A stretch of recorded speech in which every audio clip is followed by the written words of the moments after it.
دم اور تعویذ کے بارے میں درست رویے کو سمجھنا ضروری ہے، کیونکہ اس کے متعلق افراط و تفریط کا طریقہ اختیار کیا کہ افراط تفریط یعنی کمی بیش۔ ایک گروہ دم تعویذ کا قائل اس قدر ہوا کہ شرکیہ اور غیر شرکیہ کی تمیز ختم ہو گئی، اور دوسرے نے اتنا رد کیا کہ جائز کو بھی حرام قرار دے دیا، جبکہ حلال کو حرام کرنا بھی اتنا ہی گناہ ہے جتنا حرام کو حلال کرنا۔ ٹھیک ہے، اس لیے درست چیز کیا ہے اسے جاننا ضروری۔ مسند احمد کے الفاظ ہیں من تعلق تمیمۃ فقد اشرک، جس نے تمیمہ لٹکایا اس نے شرک کیا۔ ایک اور حدیث کے الفاظ ہیں ان الرقی والتمائم والطول شرک، دم تمیمہ اور دھاگے شرکیہ کام ہے، احمد اور ابو داؤد۔ لفظ الرقی رقیہ کی جمع ہے جس سے مراد شرکیہ دم ہے، اسی لیے رقیہ شرعیہ کس کو کہتے ہیں؟ جو شرعی دم ہے۔ اس کی ممانت ہے، یعنی کس کی؟ رقیہ شرکیہ کی، لیکن جائز کون سا؟ شرعیہ، کیونکہ ہم دیکھتے ہیں کہ وہ دم جن میں شرکیہ الفاظ شامل نہ ہوتے تھے نبی اکرم صلی اللہ علیہ وسلم نے ان کی اجازت دی ہے۔ وہ دم جس میں اللہ کے نام، اس کی صفات اور آیات قرآنیہ تلاوت کی جائیں وہ آپ صلی اللہ علیہ وسلم سے ثابت ہیں اور جائز ہیں۔ عوف بن مالک فرماتے ہیں ہم زمانہ جاہلیت میں دم کیا کرتے تھے، ہم نے اس کے متعلق نبی اکرم صلی اللہ علیہ وسلم سے سوال کیا کہ اس کے بارے میں آپ کا کیا حکم ہے؟ آپ نے فرمایا کہ وہ دم میرے سامنے پیش کرو، یعنی کیا پڑھتے ہو؟ اگر اس میں شرک کی آمیزش نہیں ہو تو کوئی حرج نہیں۔ صحیح مسلم۔ جابر روایت کرتے ہیں رسول اللہ صلی اللہ علیہ وسلم نے رقی یعنی شرک یا دم کی ممانت کر دی تو آل عمرو بن حزم عرض کرنے لگے اے اللہ کے رسول صلی اللہ علیہ وسلم، ہمارے یہاں ایک دم ہے جس سے ہم بچھو کے کانٹے کا علاج کرتے ہیں اور آپ نے رقی سے منع کر دیا۔ پھر انہوں نے وہ دم نبی صلی اللہ علیہ وسلم کو سنایا، آپ نے فرمایا میں اس میں کوئی برائی نہیں پاتا، جو تم میں سے اس سے اپنے بھائی کو فائدہ پہنچانے کی استطاعت رکھتا ہو اسے چاہیے کہ وہ فائدہ پہنچائے۔ یعنی چیزیں جب تک کہ ان میں کوئی حرام یا شرک والی چیز نہ ہو ان کے استعمال میں کوئی حرج نہیں۔ یہ دم قرآن و حدیث کا نہ تھا، مگر شرکیہ نہ ہونے کی بنا پر رسول اکرم صلی اللہ علیہ وسلم نے اسے جائز قرار دیا۔ اس کی تائید ایک اور حدیث سے بھی ہوتی ہے۔ شفا بنت عبداللہ فرماتی ہیں رسول اکرم صلی اللہ علیہ وسلم آئے اور میں سیدہ حفصہ کے پاس بیٹھی تھی، آپ نے مجھے فرمایا کہ تم حفصہ کو نملہ کا دم نہیں سکھا دیتی جیسے تم نے اس کو لکھنا سکھایا۔ ظاہر ہے کہ اگر یہ دم قرآنی آیات یا احادیث رسول پر مشتمل ہوتا تو ام المومنین اس خاتون کو سکھاتی، نہ کہ وہ خاتون سیدہ حفصہ کو۔ اسی طرح آپ صلی اللہ علیہ وسلم نے فرمایا علیکم بالشفاءین العسل والقرآن، مشکات، دو شفا قرآن اور شہد کو اپنے اوپر لازم پکڑو۔ فی فاتحۃ الکتاب شفاء من کل داء، مشکات، سورۃ فاتحہ میں ہر بیماری کے لیے شفا ہے۔ شہد کو کھانے سے اور قرآن کو دم کرنے سے آرام آئے گا۔ یہ ایک طریقہ ہے جسے طب ربانی کہا جاتا ہے۔ ابن التین فرماتے ہیں هو الطب الربانی فاذا كان على لسان الابرار من الخلق حصل الشفاء باذن اللہ تعالی، تفسیر العزیز الحمید۔ یہ طب ربانی ہے، بس جب مخلوق میں سے نیک لوگوں کی زبان سے دم کیا جائے تو اللہ کے حکم سے شفا ہو جاتی۔ عن شتیر بن شکل بن حمید عن ابیہ قال قلت یا نبی اللہ علمنی تعویذا اتعوذ به قال قل اللهم انی اعوذ بک من شر سمعی وشر بصری وشر لسانی وشر قلبی وشر منی۔ صحابی فرماتے ہیں اے اللہ کے نبی صلی اللہ علیہ وسلم، مجھے تعویذ یعنی اللہ کی پناہ میں کیسے آؤں سکھائیے تاکہ میں اس سے پناہ حاصل کروں۔ آپ نے فرمایا کہو اے اللہ میں تیری پناہ میں آتا ہوں اپنے کان، آنکھ، دل، زبان اور خواہشات کے شر سے۔ ابو الحسن عبید اللہ مبارک پوری نے اس حدیث کی تخریج میں لکھا ہے کہ یہ حدیث صحیح سند کے ساتھ ہے۔ تمائم، تمائم یہ تمیمہ کی جمع ہے۔ تمائم ان تعویذات کو کہا جاتا ہے جو نظر بد سے محفوظ رہنے کے لیے بچوں کے گلے میں ڈالے جاتے ہیں، دھاگے وغیرہ۔ اگر یہ تعویذ قرآنی آیات پر مشتمل ہو تو بعض اہل علم نے ان کو جائز قرار دیا، سب نے نہیں، جن میں سیدہ عائشہ اور سیدنا عبداللہ ابن عمرو ابن العاص شامل ہیں، اور ناجائز قرار دینے والوں میں سیدنا عبداللہ ابن مسعود ہیں۔ یونس بن حباب کہتے ہیں کہ میں نے ابو جعفر سے تعویذ لٹکانے کے بارے میں پوچھا تو انہوں نے کہا ٹھیک ہے، بشرطے کہ وہ اللہ کی کتاب یا نبی صلی اللہ علیہ وسلم کے کلام سے ہو، اور مجھے حکم دیا کہ میں بخار کا اس سے علاج کروں۔ یونس بن حباب کہتے ہیں کہ میں نے مدرجہ الفاظ چوتھی کے بخار کے لیے لکھے جسے دم جبریل علیہ السلام بھی کہا جاتا ہے۔ اللہم رب جبرائیل و میکائیل و اسرافیل اشف صاحب الکتاب، اے اللہ جو جبرائیل کا رب، میکائیل اور اسرائیل کا رب ہے، اس صاحب تعویذ یعنی لکھنے والے کو شفا دے۔ قرآن کا تعویذ لٹکانے کا فتویٰ جائز اور ناجائز دونوں پہلو رکھتا ہے، مگر افضل طریقہ یہ ہے کہ بیمار کے لیے دعا کی جائے۔ ٹھیک ہے، یعنی بہتر کیا ہے؟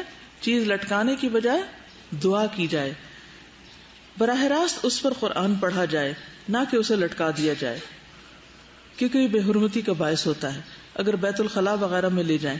مزید یہ کہ یہ کاروبار کی شکل بھی اختیار کر لیتا ہے۔ اس زمن میں یہ بات یاد رکھنی چاہیے کہ وہ چیزیں جن کی افادیت قرآن و سنت سے ثابت نہیں اور جن کو رسول اکرم صلی اللہ علیہ وسلم نے منع فرما دیا، وہ پہننا یا ان کے ذریعے کام نکلوانا شرک ہے۔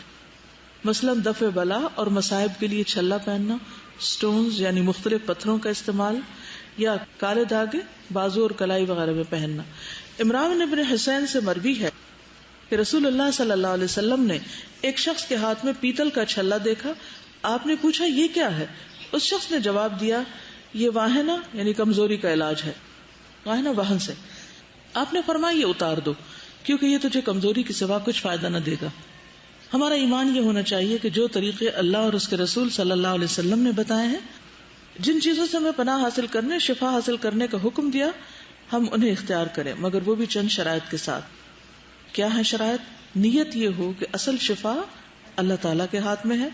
نمبر 2، وہ طریقہ اسلام کے بتائے ہوئے احکامات سے متصادم نہ ہو، یعنی ٹکراتا نہ ہو۔ نمبر 3، جن اشخاص کے پاس دم تعویذ کے لیے جائیں وہ خود صاحب ایمان و باعمل ہو۔ نمبر 4، ان چیزوں کو کاروبار نہ بنا لیا جائے، یعنی بزنس نہ بنا لیا جائے۔ کیا سمجھ میں آیا؟ دم کر سکتے ہیں، کروا سکتے ہیں، کیا شرائط ہے؟ نیت یہ کہ شفا اللہ کے ہاتھ میں ہے، اور صرف لٹکایا نہ جائے بلکہ پڑھا جائے، کیونکہ پڑھنے میں پھر کان بھی سنتے ہیں، جسم کا ایک ایک ذرہ سن رہا ہوتا ہے، تو اس کے اندر پھر اس طرح کی تبدیلی آتی، شرک کا پہلو نہ ہو۔ ٹھیک ہے، لیکن کسی قسم کے منکے لٹکانا، منکے کا پتہ ہے نا، جس تسبیح کے منکے نہیں ہوتے، کیا بولتے ہیں، بیڈز۔ ٹھیک ہے، تمیمہ جو ہوتا ہے نا، تمیمہ کیا ہے جو گلے میں لٹکاتے ہیں یا بازو پہ باندھ دیتے ہیں، تو عام طور پر یہ بچوں کے گلے میں ڈالے جاتے ہیں کیونکہ وہ خود پڑھ نہیں سکتے، حالانکہ ماں باپ کو ان کے اوپر پڑھنا چاہیے، لیکن بعض ماں باپ خود بھی پڑھے لکھے نہیں ہوتے، تو لوگ پھر کیا کرتے ہیں، صرف ان کے اوپر کچھ لٹکا لیتے ہیں۔ اب تو لوگ قرآنی آیات وغیرہ لکھ کے باندھ دیتے ہیں یا لٹکا دیتے ہیں، لیکن ان کو بھی باندھنا اس لیے درست نہیں کیونکہ واش روم وغیرہ میں جا کر ان کی بے ادبی ہوتی ہے، اور ہر وقت کو باندھتا اور اتارتا اور لٹکاتا اور اتارتا نہیں ہے تو مشکل ہوتی۔ لیکن دور جاہلیت میں اور آج بھی لوگ کیا لٹکاتے ہیں، بیڈز۔ تو تمیمہ اصل میں ان بیڈز کو کہتے ہیں، منکوں کو کہتے ہیں جو بچوں کو پہنائے جاتے ہیں۔ مقصد ان کا کیا ہوتا ہے کہ اس کے ذریعے ہم نظر بد سے بچیں۔ آپ کے یہاں کوئی اور ایسا کانسیپٹ پایا جاتا ہے کہ بچوں کو نظر سے بچانے کے لیے کیا کرتے ہیں؟ چھری رکھتے ہیں پاس۔ دیکھیے 2 چیزیں ہیں، ایک ہے ابھی نظر شظر کچھ نہیں لگی، پروٹیکشن کے لیے کچھ کام کیے جا رہے ہیں، اور ایک ہے نظر لگ چکی ہے اور علاج کے لیے کیے جا رہے ہیں۔ تو ان دونوں میں بھی فرق سمجھیے۔ وہ جو پہلے سے ہی لٹکا دیتے ہیں، جب بچہ پیدا ہوتا ہے تو کچھ باندھ دیتے ہیں، کچھ لٹکا دیتے ہیں، کچھ پاس رکھ دیتے ہیں، اور کیا کیا کرتے ہیں، بلیک کلر کی بینگل پہنا دیتے ہیں۔ ایک ہے وہ ایکشن جو ابھی کچھ بھی نہیں ہوا، بچہ صحیح سلامت ٹھیک ٹھاک ہے، اور کچھ کام کیے جا رہے ہیں کہ ہو نہ جائے۔ تعویذ کا مطلب کیا ہوتا ہے؟ پناہ لینا۔ وہ کس کی پناہ لے رہے ہوتے ہیں؟ اس خاص چیز کی، کہ یہ چیز بچائے گی۔ یہ کانسیپٹ غلط ہے، اس کو سمجھنا ضروری ہے۔ ابھی آپ مکس کر رہے ہیں اس کو، یعنی یہ غلط کیوں ہے؟ سٹون پہننا کیا کلی طور پہ منع ہے؟ کیونکہ کل مجھے کسی نے سوال لکھ کے بھیجا کہ نبی صلی اللہ علیہ وسلم کے ہاتھ میں پتھر کی انگوٹھی ہوتی تھی، بجا فرمایا آپ نے، اسی لیے میں نے جب بات شروع کی تھی تو اپنی انگوٹھی دکھائی تھی۔ ٹھیک، تو کیا نگینا یا پتھر یا کوئی بھی کلرڈ پتھر پہننا منع ہے؟ یہ نہیں منع۔ کیا منع ہے؟ یہ سوچنا کہ اس پتھر کے پہننے سے میرے مال و دولت میں اضافہ ہو جائے گا، یا مجھے صحت ہو جائے گی، یا قسمت اچھی ہو جائے گی، یہ غلط ہے۔ یہ عمل کیا ہے کہ میں کسی بھی شر سے بچنے کے لیے اس پتھر کی پناہ لے رہی ہوں، اس کو اپنا محافظ بنا رہی ہوں. امام زامن کا نام سنا ہوا ہے؟ وہ کیا ہوتا ہے؟ باندھتے ہیں. کب باندھتے ہیں؟ سفر پہ جاتے ہوئے. کیا سوچ کے باندھتے ہیں؟ یہ حفاظت کرے گا. زامن کا کیا مطلب ہے؟ ضمانت دینے والا. کس چیز کی ضمانت دینے والا؟ حفاظت کی، کہ کچھ نہیں ہوگا.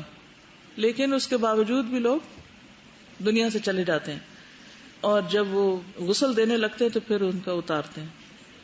تو اس کانسیپٹ کو پہلے سمجھیے کہ معاشرے میں ہوتا کیا ہے. کیونکہ جب آپ کسی کا کچھ لٹکا ہوا دیکھیں، آپ کہیں غلط ہو گئے، کیسے غلط، تو آپ کہیں گے نہیں ہم نے پڑھا تھا، وہ استاذہ نے بتایا تھا غلط ہے.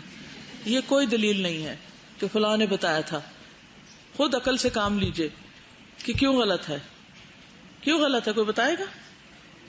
بتائیے. یعنی اس مخصوص چیز کی وجہ سے ہم محفوظ ہیں، یعنی اس کو نفع نقصان کا مالک سمجھ لیا ہم نے، ہم اس کا سہارا لے رہے ہیں. یہ ہے اصل غلط چیز. تو کوئی بھی چیز جو اس کے مشابہ ہو، ضروری نہیں کہ صرف من کا ہو، اینی آبجیکٹ جس سے یہ امید وابستہ کر لی جائے کہ اب مجھے کچھ نہیں ہوتا کیونکہ میرے ہاتھ میں فلاں چیز ہے، یا میرے ساتھ وہ چیز ہے، یا میرے پاس وہ چیز ہے. ٹھیک ہے. پھر لوگ کہتے ہیں کہ یہ مختلف بیماریوں سے بھی بچاتے ہیں. بعض لوگ گھر میں کچھ لٹکا دیتے ہیں. ایک ہے جسم پہ لٹکانا، کچھ لوگ گھر میں لٹکاتے ہیں. مثلاً کیا کیا لٹکاتے ہیں؟ ہارس شو. اچھا. الٹی جوتی لٹکاتے ہیں بعض اوقات دروازے کے پیچھے. بلو آئے ہوتی ہے، ہنڈیاں رکھ دیتے ہیں. اور آپ نے کبھی دیکھا ہوگا گاڑیوں میں بیٹھے ہوں تو وہ زنجیر کے ساتھ چھوٹے چھوٹے جوتے لٹک رہے ہوتے ہیں. تو آپ کیا سمجھتے ہیں ان کو دیکھ کے؟ وہ آپ سمجھتے ہیں کہ یہ شاید ایسے ڈیکوریشن ہے. ڈیکوریشن نہیں ہوتی، وہ بھی حفاظت کے لیے لٹکا رہے. جوتے حفاظت کرنے لگ گئے ہیں. یعنی عقل کدھر گئی؟ گاؤں میں جس جگہ کو بچہ پیدا ہوتا ہے اس گھر کے دروازے پہ جھاڑیاں لٹکا دیتے. یعنی کوئی بھی چیز، اب آپ سمجھ رہے ہیں، کوئی بھی آبجیکٹ لٹکانا اپنے جسم پر یا گھر میں یا گاڑی میں یا پھر گھر سے باہر کسی درخت پہ لٹکانا یا کسی قبر پہ لٹکانا یا کہیں بھی، یہ سب لٹکانے کے سلسلے جو ہیں یہ درست نہیں. لیکن یہ جو آپ نے اپنے گلوں میں کچھ لٹکا رکھا ہے یہ ٹھیک ہے؟ یہ ٹھیک ہے؟ یہ جو لٹکائے ہوئے اپنے ناموں کے ٹیگ آپ نے، یہ کیوں لٹکائے ہوئے آپ نے؟ حفاظت کے لیے؟ پہچان کے لیے. کیونکہ ایسا نہ ہو کہ آپ گھر جائیں اور فتویٰ صادر کریں کہ کوئی چیز جو لٹک رہی ہو اور تار پہ جو کپڑے لٹک رہے ہیں وہ بھی اتار لو، کیونکہ منع کیا گیا ہے. اور وہ جو چپل لٹکاتے ہیں نا گھروں کے باہر، تو وہ اس طرف لٹکاتے ہیں جس طرف سے لوگ آ رہے تھے نا، تو وہ جوتا دکھاتے ہیں نا. کبھی آپ نے دیکھا کہ گاؤں میں کبھی لڑتے دیکھا لوگوں کو کہ لوگ جوتے اٹھا کے ایسے دکھا رہے ہوتے ہیں. کچھ لوگ تو ہاتھ سے ایسے کر رہے ہوتے ہیں نا، کچھ جوتے سے ایسے کر رہے ہوتے ہیں. یہ لعنت کا بھی ایک سمبل بناتے ہیں اس کو. منی پلانٹ، منی پلانٹ سے بھی شرک وابستہ ہے. کیا اس کا نام ہی کیوں منی پلانٹ رکھا ہوا ہے؟ خوش بختی کی علامت ہے، اور جس کے گھر میں وہ فلرش کر جائے وہ گھر والے بھی اور باہر والے بھی سب بہت خوش ہوتے ہیں کہ اب خوب پیسے آئیں گے. اس طرح کی سوچ بھی دل میں رکھنا وہ بھی درست نہیں. وہاں بھی شرک کا شائبہ، کیونکہ بعض شرک بغیر آہٹ کے اندر آ جاتے ہیں. تو بہت ہی الرٹ ہونے کی ضرورت ہے. دیکھیے گھر میں ایک بڑے بڑے دروازے اور کھڑکیاں ہوتے ہیں نا، تو بعض اوقات آپ ان کو بھی بند کرتے پھر بھی مچھر آ جاتے ہیں. تو پھر آپ کیا کرتے ہیں؟ کہاں سے آئے؟ سورس معلوم کرتے نا. چھوٹے چھوٹے کہیں سے ہولز رہ جاتے ہیں. کبھی دروازے کی پوری وہ فٹنگ نہیں صحیح ہوتی، کوئی نیچے سے، کوئی ادھر سے، کوئی ادھر سے، کبھی کموڈ سے، اور کبھی اگر نالیوں کی ڈھکن نہ دے وہاں سے کچھ نیچے سے نکل آتا ہے. تو اس سے تو ہم ایک ایک سوراخ کو دیکھتے ہیں. یہ چیز گھر میں آئی تو آئی کہاں سے، پیدا ہوئی تو ہوئی کہاں سے؟ کیونکہ ہم سب سے ڈرتے ہیں نا. شرک کا ڈر ہی کوئی نہیں. تو کس دروازے سے کیا داخل ہو گیا، یہ بہت ہی آنکھیں کھول کے روشنی میں رہنے کی ضرورت ہے. چلیے، تو تمیمہ کیا ہوا؟ تمیمہ منکے ہوتے ہیں کالے یا سفید، دھاگے میں پرو کے گردن میں لٹکائے جاتے ہیں. ٹھیک ہے. قرآن میں آتا ہے کہ جب مرنے والے کی جان حلق کے قریب ہوتی ہے تو اس وقت کیا کہتے ہیں؟ وقیلا من راق. وہ جو راق ہے جھاڑ پھونک کرنے والا. تو عربوں کے یہاں اور ہر معاشرے کے اندر آلٹرنیٹ میڈیسن کے طور پر لوگ اس قسم کے کام کرتے ہیں کہ جھاڑ پھونک کو علاج کا ذریعہ بنایا ہوا ہے. لیکن کس چیز سے جھاڑنا اور کس سے نہیں، یہ جاننا بہت ضروری ہے. تو کوئی چیز لٹکانے کے معاملے میں 2 اوپینین ہیں، یاد رہے گا. اور اگر صحابیوں کے نام بھی یاد ہو جائیں تو زیادہ اچھا ہے. کس نے جائز قرار دیا ہے؟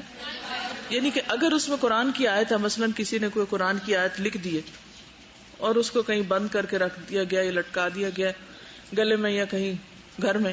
بعض لوگ کہتے ہیں نا کہ اگر اللہ کا فلاں نام لکھ کے رکھ دو تو مثلا یا حفیظ لکھ کے رکھ دو تو کوئی بھی چور نہیں آتا، فار ایگزامپل. اب نام اللہ کا اللہ ہی کو پکارا گیا اور کہیں لکھ کے رکھا ہوا ہے. اب بعض تو اس کو جائز قرار دیتے ہیں، بعض اس کو بھی نہیں جائز قرار دیتے. کون جائز قرار دیتا ہے؟ حضرت عائشہ اور عبداللہ ابن عمرو ابن العاص. اور کون جائز نہیں کرتا؟ ابن مسعود.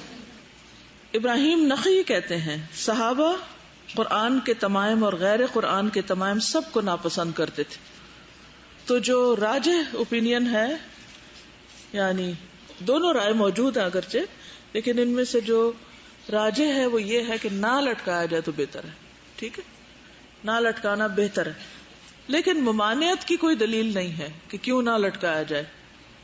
تو اس لیے پھر قرآن اور اللہ کے نام الاسماء الحسنی کے ساتھ اگر کوئی کر لیتا ہے تو اس کو آپ اگنور کر سکتے ہیں. ٹھیک ہے، کیونکہ بعض لوگ پڑھ ہی نہیں سکتے. یعنی اگر اس کی رخصت ہے نا تو کس لیے؟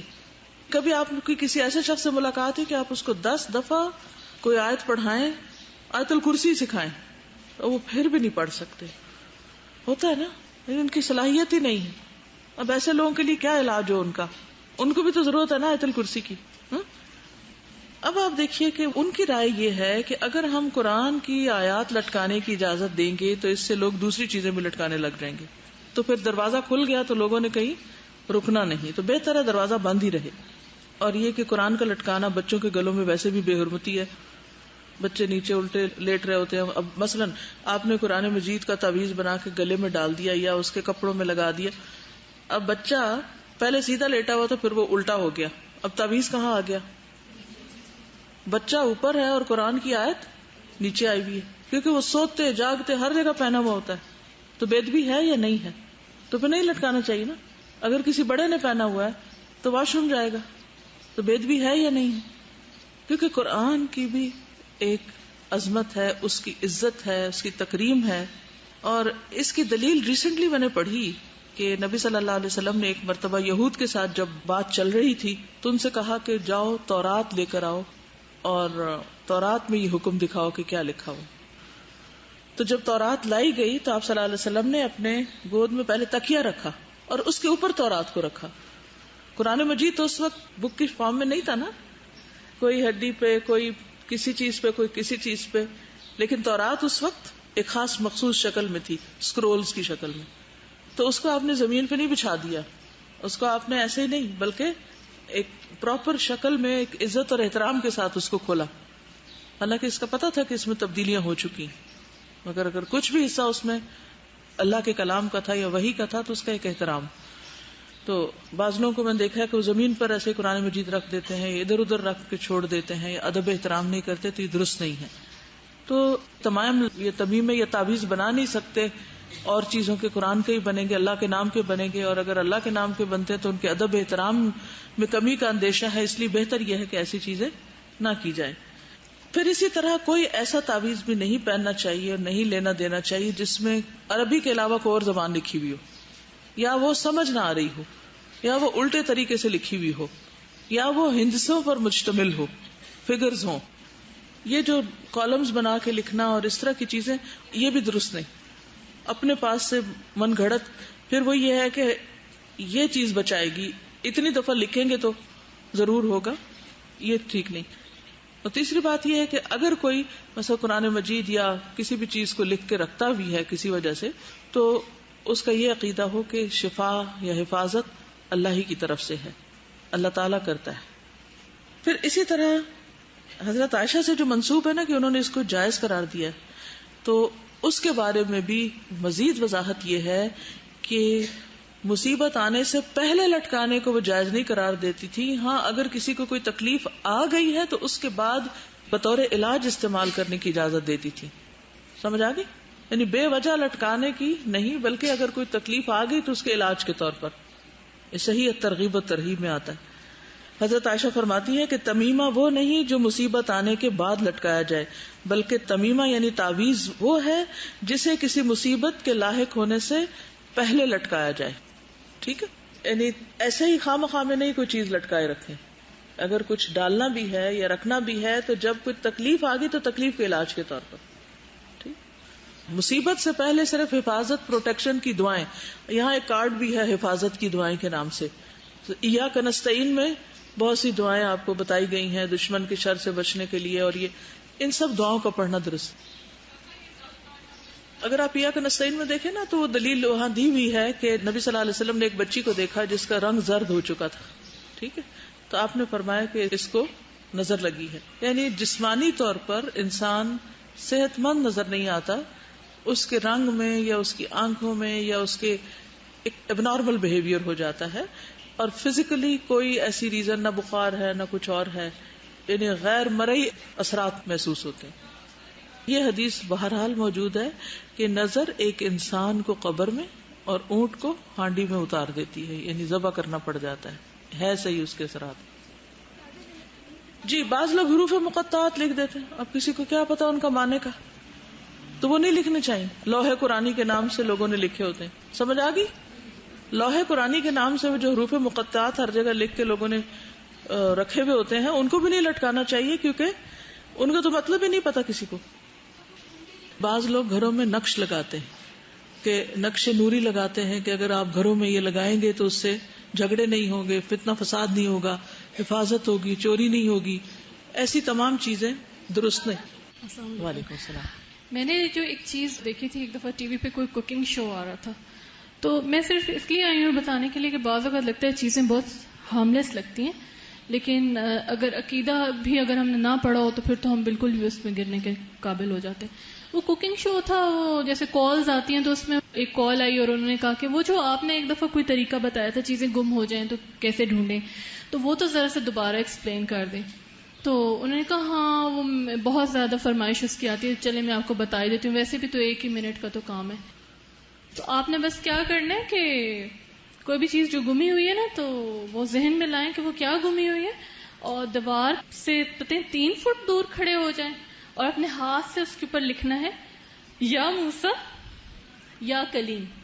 یہ دیوار پہ لکھ دیں. اب موسیٰ علیہ السلام پیغمبر ہیں، کیا ہو گیا ان کا نام لکھیں، اچھا یا موسیٰ یا کلیم لکھ دیں، بس چیز مل جائے گی فوراً.